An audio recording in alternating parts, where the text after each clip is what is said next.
All right, it's time for Better Health this morning. You've likely heard the saying, you are what you eat. But there's one thing we all have, sugar. Earlier this year, Blakely sat down with Asante's Beth Coker to find out just how much we really should be having. So we know Americans eat way too much sugar. Tell us the numbers. Americans consume on average 17 teaspoons of sugar a day. We are obsessed with sugar and it's ruining our health.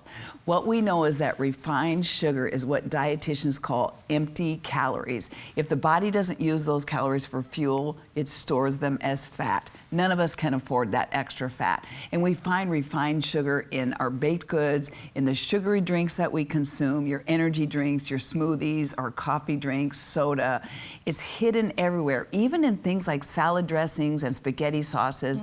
Sugar is on the label, sometimes camouflaged as palm sugar, coconut sugar, agave nectar, but sugar is sugar, and too much of it affects our body. Well, so 17 teaspoons compared to what's a healthy amount? Or should we be eating? Less than about 5 teaspoons a day would be a lot healthier. And 17 teaspoons is the average. That's a lot. That is a lot. So eating that much, how does that affect us? First of all, it affects our brain. Our brain starts to crave more and more sugar because sugar, when it's ingested, releases a chemical called dopamine. It gives us a sense of pleasure, and as that effect wears off, we want more and more of that pleasure-seeking response. Sugar affects our moods. It brings us really high when we ingest a lot of sugar, and then after that sugar high wears off, we hit a low point, and often we see huge amounts of depression set in with people who eat way too much sugar.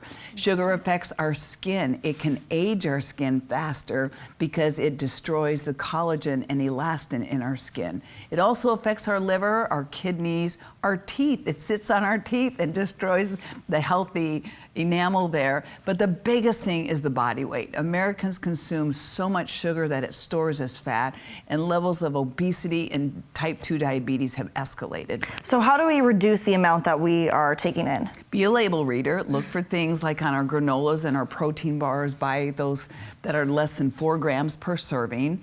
Cut out sugary drinks altogether. Go with water infused with oranges or lemons, and go for unflavored, unsweetened seltzer waters. Eat whole fruit instead of drinking the sugary fruit juices and the laden smoothies. They have so much sugar in them. And the other things, use oil and vinegar for your salad dressings instead of the sugary salad dressings.